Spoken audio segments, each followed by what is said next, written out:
He was the neighborhood dad, the church council president, the city's code enforcer, and for over 3 decades, he was the monster stalking Wichita, Kansas. He called himself BTK, bind, torture, kill. And that's exactly what he did. Behind the smile was a predator. Beneath the suit and tie, a sadist. This is the story of Dennis Rader, the BTK killer. A man who lived a double life so convincing, even his own family never saw the blood on his hands. Welcome to Murder, Mystery and Crime, where we dive deep into the darkest minds, the most chilling cases, and the mysteries that still haunt us. Subscribe for gripping true crime stories every week. Dennis Lynn Rader was born on March 9, 1945, the first of 4 brothers. He was the son of William E. Rader and his wife, the former Dorothea M. Cook. He grew up in Wichita and graduated from Riverview School and later Wichita Heights High School.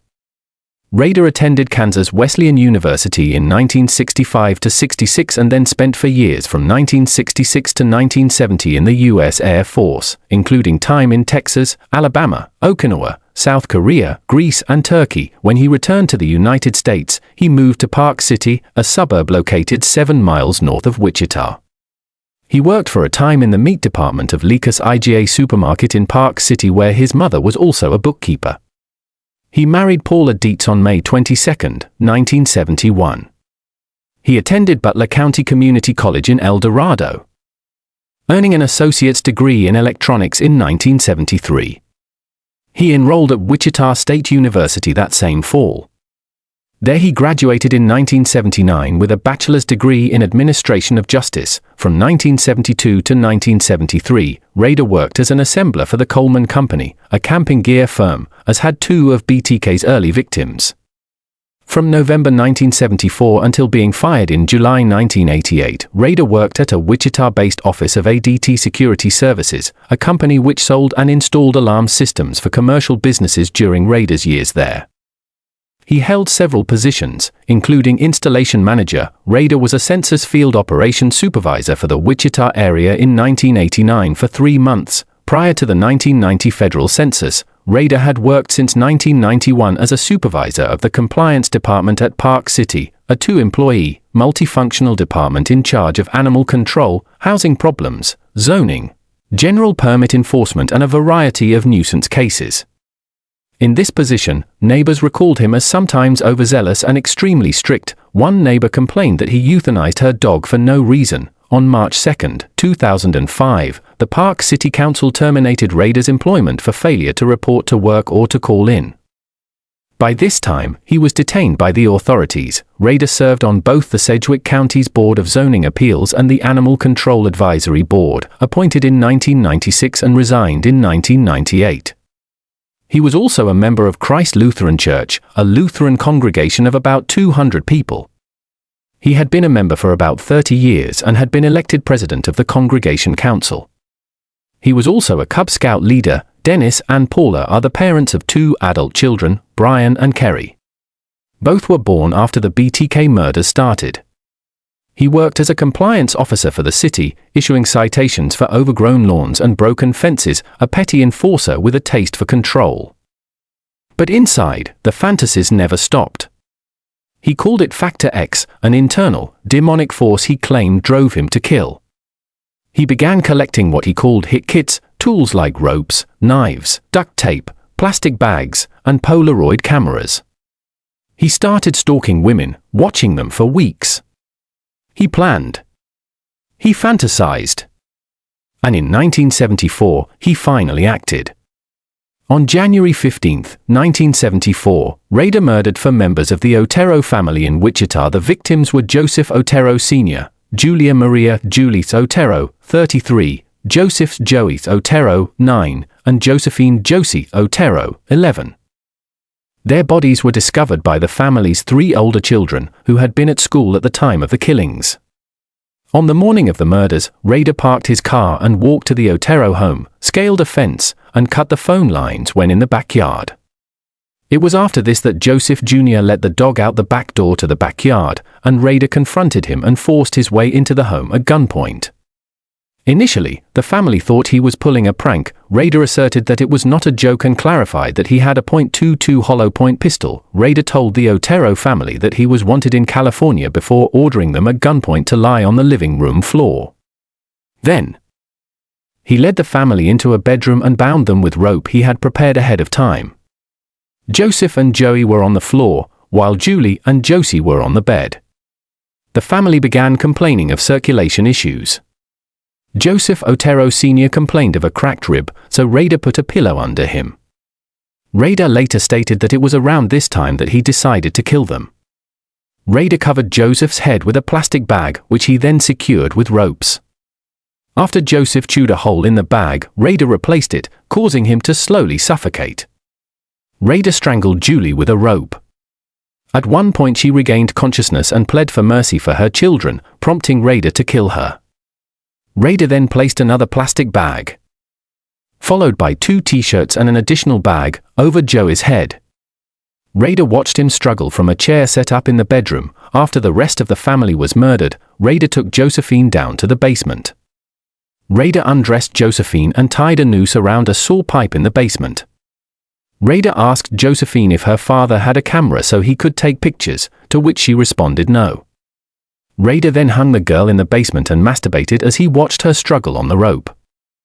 On the way out of the house, he got in the Otero family car and drove it to the parking lot of a Dillon's grocery store. He realized that he had dropped a knife in the backyard of the Otero home, so he drove his car back to the house to retrieve it. After his 2005 arrest, Rader confessed to the Otero murders. He claimed that he first targeted the family 2 months prior, when he spotted Julie leaving to take her children to school, and stalked them for 2 to 3 weeks. Rader planned to murder Catherine Bright, 21, referring to her as Project Lights Out. Rader picked her for his next murder victim after he spotted her entering her house with a friend. He had no knowledge of her younger brother Kevin, 19, living at the same house, which might have dissuaded him from targeting her, as he was trying to stay away from the males as much as possible in order to make the killings easier. On April 4, 1974, Rader broke into the home through a sliding glass door in the back, to find no one was home yet. He began sweeping up the glass to try to minimize suspicion when Catherine did arrive. The delicate trigger of his pistol caused an accidental discharge. He feared that the smell of gunpowder would alert Bright. She came home shortly with Kevin. He told them that he was a wanted man from California and needed money and food. He was described as a stocky man wearing a silver wristwatch, sweating profusely. Rader forced the Brights into the southeast bedroom, where he made Kevin tie Catherine up before Rader bound Kevin himself. Rader used household supplies, including bandanas, as restraints in order to distinguish the crime from the Otero murders. Kevin and Catherine were separated into different rooms, with Kevin tied to a bedpost and Catherine to a chair. Rader turned on the stereo system in the living room to drown out any sounds of struggle, which he later claimed was a trick he learned from detective magazines. Rader returned to the bedroom where Kevin was restrained to strangle him, but Bright had freed himself. Rader then pulled his firearm and a struggle ensued, during which Kevin was shot in the forehead. Rader then attempted to strangle Kevin again, resulting in a similar struggle in which 2 more shots being fired, one landing just above Kevin's mouth and the other grazing him. Kevin played dead until Rader left the room, then ran from the house. He flagged down neighbors, who took him to the hospital and called police. When Rader re-entered her room, Catherine asked about the gunshots. Rader told Catherine that he had shot her brother, at which point she fought back with gusto. Catherine's resistance proved too strong for Rader to strangle her as planned, so Rader resorted to stabbing her repeatedly in the area under her ribcage. Rader heard Kevin call for help during the struggle. Once Catherine was dead, Rader grabbed her keys, ran outside, and tried unsuccessfully to start Bright's truck. When it did not start, Rader ran to his car, which was parked at Wichita State University. Catherine was alive when police arrived at her house, holding a telephone in her hands but partially verbally unresponsive. Bright died in emergency surgery from multiple stab wounds and strangulation. On March 17, 1977, Rader had a different victim planned for the day, but the victim was not home. He was frustrated by this and decided to find a random person to kill instead. While looking for a potential victim, he came across Shirley's son, Steve, 6, walking down the street. Rader approached Steve, claiming to be a detective, and asked him if he could identify individuals in a photo. Rader showed Steve a photo of his wife and daughter, who Steve mistakenly identified as his mother and sister. He then followed Steve back to his mother's house. At the Relford residence, Rader asked Shirley if she could identify the same photo. During this interaction, Rader pulled a gun and forced his way into the home. He claimed that he was a wanted man, and that they were being robbed.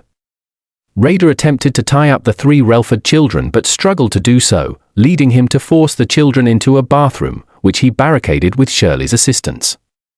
Rader reported giving the kids toys and supplies to keep them comfortable while he murdered their mother. He threatened to shoot the children if they broke free. After this, Rader took Relford to the rear bedroom. Relford vomited before being tied to her bedpost by her legs and handcuffed. Rader strangled her with rope after placing a plastic bag over her head. During the murder, Shirley was sick and asked for water, which Rader provided prior to strangling her. Rader later confessed that he intended to eventually kill the children in the bathroom. However, the family phone rang and one of the children shouted that it was someone who would be visiting shortly. This caused Rader to flee the home. Rader had been stalking Nancy Jo Fox, 25, for some time and had decided he was going to kill her. He gave her the name Project Foxhunt. On December 8, 1977, Rader broke into Fox's home through a back window, after discovering she was out. After some time, Fox returned and began screaming at Rader to leave her house and that she was going to call the police. Rader informed her that her phone lines were cut and she would not be able to make any calls. Rader informed her that he intended to restrain her, take photographs of her, and rape her. He let Fox smoke a cigarette before this. Rader allowed Fox to go to the bathroom after she assured him that she could not escape. Rader ordered Fox to come out of the bathroom partially undressed. Rader began to undress and he ordered her to lay down when she emerged from the bathroom. Fox resisted when Rader tried to remove her remaining clothing. Rader then began putting handcuffs on Fox, to which she protested and questioned the need for. Rader told her, "That's part of my deal. I got to have them or it won't work." Rader then began to crawl on top of Fox, and wrapped his belt around her neck. He would repeatedly loosen and tighten the belt, allowing her to come close to unconsciousness and then bring her back, before eventually killing her. The following day, Rader called police from a payphone, telling them they would find Fox's body at her home. On February 10, 1978, Rader sent another letter to Wichita television station KAKE claiming responsibility for the murders. He suggested many possible names for himself, including the BTK. He demanded media attention in this second letter, saying, "How many do I have to kill before I get a name in the paper or some national attention?" A poem was enclosed titled "Oh, Death to Nancy," a parody of the lyrics to the American folk song "Oh Death." In the letter, Rader claimed to be driven to kill by Factor X, which he characterized as a supernatural element that also motivated Jack the Ripper, the son of Sam, and the Hillside Stranglers. He also asked for the police to send him a hidden message. In response, and with the knowledge that the BTK killer watched KAKE, police decided to flash a subliminal message during one of the station's evening newscasts for a split second. The message stated, "Now call the chief," and featured a drawing of an upside-down pair of glasses, which were found at the Fox crime scene. They hoped the message would influence the killer to turn himself in, but it was unsuccessful. During this time, Rader also intended to kill others, such as Anna Williams, 63, who, in 1979, escaped death by returning home much later than expected. Rader explained during his confession that he became obsessed with Williams and was absolutely livid when she evaded him. He recalled spending hours waiting at Williams' home but becoming impatient and leaving when she did not return from visiting friends. Rader had been stalking Maureen Hedge, 53, for some time and had given her the name Project Cookie. She lived only a few houses up from Rader, which made him select her just to see if he could murder one of his neighbors. Rader was attending a Cub Scouts outing on April 27, 1985, the night of the murder. He had faked a headache, blaming the rainy and muddy weather for his sickness, saying he was going to bed early. Instead of going to bed, he quietly left and drove a little bit to a deserted area where he quickly changed out of his Cub Scouts attire. He then drove to a bowling alley across the street from Brittany Center at 21st Street and Woodlawn. He walked in, ordered a beer, swished it in his mouth, and splashed it on his face and clothes. He then called a taxi using a fake slurred drunk voice. He was dropped off one street down from his and Hedge Street. Rader cut the phone's line to Hedge's home and managed to break into the home without damaging it too much. He then hid in a closet. After some waiting, Hedge came home with her boyfriend, leading Rader to wait even longer in the bedroom closet until he left, and for Hedge to get into bed. After he was confident Hedge was in bed, he crept out of the closet and quickly flipped on the bathroom light switch. Hedge woke up and began screaming. Rader subdued and handcuffed Hedge before strangling her to death. Rader then wanted to remove her from the house to tie her up and take pictures of her. After finding her car keys and collecting mementos, Rader stripped Hedge and dragged her out to her car. He drove her to the Christ Lutheran Church, where he was a longtime member and key holder. He dragged Hedge's body into the building and covered the windows before turning on the lights, ensuring no light would be visible from the outside. He then began positioning the body in the church and taking photographs of the corpse. As daylight was approaching, Rader cleaned the scene, removed the garbage bags off the windows, turned off the lights, and returned the body to the trunk. Rader drove a little distance away and dumped the nude body of Hedge in a remote ditch and covered her with brush. At this time, Rader was working for ADT and was out working when he saw Vicky Weigel, 28, get into her car. He stalked her for a little bit before learning she played piano after hearing her playing it when prowling around outside her house. He referred to her as Project Piano. On September 16, 1986, Rader used one of the company's hard hats and a Southwest Bell manual to act as a repairman or technician for the telephone company. Rader first gained entry into Weigel's neighbor's house and pretended to do telephone work before leaving and knocking on Weigel's door. He did this to make her less suspicious. Once in the house, Rader told Weigel he had to check the telephone terminals. Weigel directed him to the phone near the dining room table. Rader made small talk with Weigel as he pretended to check the phone. After declaring the phone line looked okay, Rader pulled a gun on Weigel and instructed her to go to the bedroom. Weigel told Rader that her husband would be home soon, but he persisted. Rader forced her into the bedroom, where Weigel broke free of her bonds and fought back. She scratched Rader's face hard enough that, at the time of his confession 20 years later, Rader testified that he had probably still had the scratch somewhere, if you looked. The struggle upset the Weigel's dogs, who began barking. Rader grew nervous, because the windows were open and he did not know when Weigel's husband would be home. Rader did not have much time, but he took pictures after he killed her for sexual purposes. Rader fled with the Weigel car and passed Vicky's husband on the way out. Rader parked the car in a grocery store parking lot and drove back home in his car. As he passed the Weigel home, he saw EMS responding. Rader had seen Dolores Davis, 62, not far from where he lived, and stalked her for a while. Rader codenamed Davis Project Dogside because of the dog kennels north of her home. Rader cased the Davis home many times trying to figure out a plan, being unable to figure out a way to break in. Rader used a Trapper Scout outing as cover for the murder. On January 18, 1991, the Trappers were having their annual Dead of Winter outing at Harvey County Park West. Rader went to the park and set up camp before fabricating a story and leaving. Rader then drove to his parents' house and got undressed out of the trapping scout clothes. Rader then drove to Park City Baptist Church, to which he had a key to the church because of his Boy Scouts duties. Rader left the church, walking through wheat fields and cutting through a cemetery to get to Davis's home.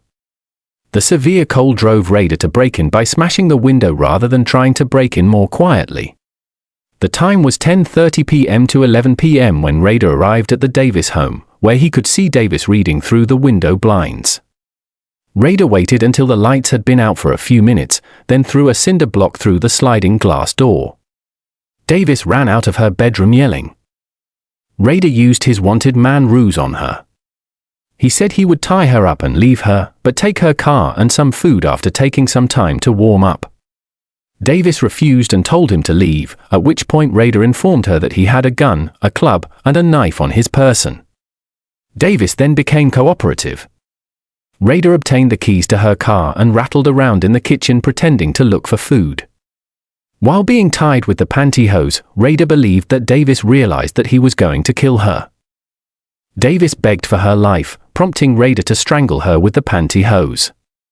Rader initially was going to stay and take photos with the body, but Davis had lied to him and said that somebody was coming soon, forcing him to leave ahead of time.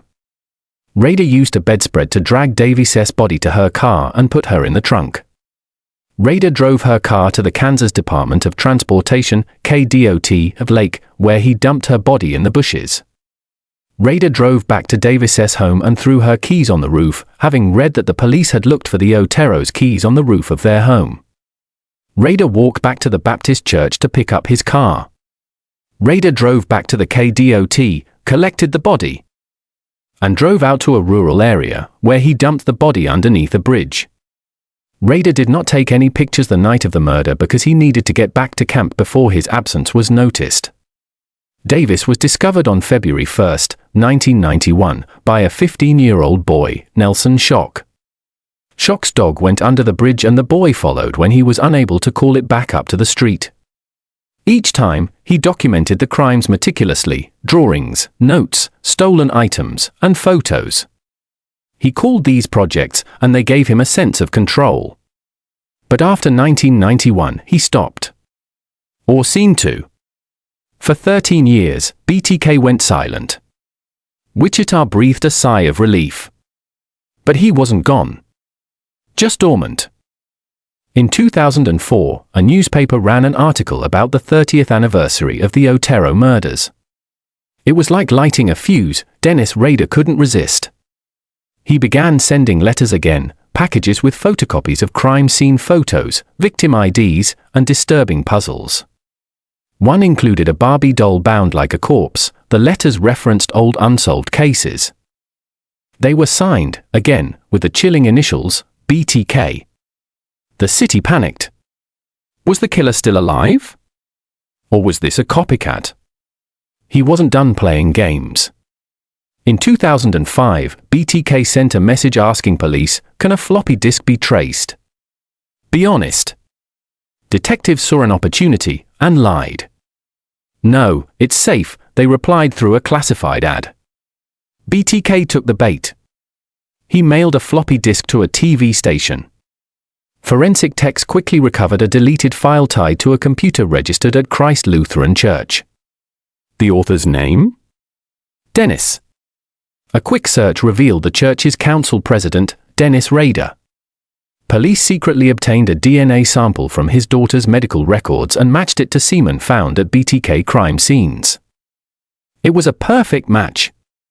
On February 25, 2005, Dennis Rader was arrested during his lunch break. He was calm, cold, unshaken. And within hours, he confessed to everything, all 10 murders. In interviews, he described each killing in detail, even correcting detectives if they got something wrong. He showed no remorse. He spoke in flat, clinical language, like a man reading from a shopping list. He even described how he would pose his victims and photograph them to relive the moment later. He admitted to masturbating at crime scenes, to watching victims die, to stalking women for months. Dennis Rader had fooled everyone, even his wife and children. In June 2005, Dennis Rader stood before a packed courtroom and pled guilty to 10 counts of first-degree murder. There was no trial, just his cold, methodical admissions. He calmly described tying up Josephine Otero and hanging her in the basement. He described Shirley Vian's murder as a project and talked about how he posed Maureen Hedges' corpse inside his church. The families of the victims wept. Some screamed. Others walked out. On August 18, 2005, Rader was sentenced to 10 consecutive life terms, one for each victim. He would never walk free again. Today, Dennis Rader is held in solitary confinement at El Dorado Correctional Facility in Kansas. He is locked in a small cell for 23 hours a day. He spends his time writing letters, drawing, and reflecting on his so-called projects. He reportedly tried to profit off his crimes through book deals, but Kansas passed laws to block him from doing so. His daughter, Kerry Rawson, has since come forward, writing a memoir about the trauma of discovering that her father was a serial killer. She's become a voice for survivors. To this day, Dennis Rader remains unrepentant, obsessed with how he's remembered. Dennis Rader wanted to be feared, remembered, immortalized. He lived a double life so well that even those closest to him never suspected a thing. But behind the PTA meetings, the sermons, and the neighborhood barbecues was a man who bound, tortured, and killed for pleasure. The BTK killer wasn't a monster in the shadows. He was the man next door. And that may be the most terrifying truth of all. Thank you for taking the time to learn about this case. If you found this content informative, please consider liking, subscribing, and sharing to help spread awareness. Take care and stay safe until next time.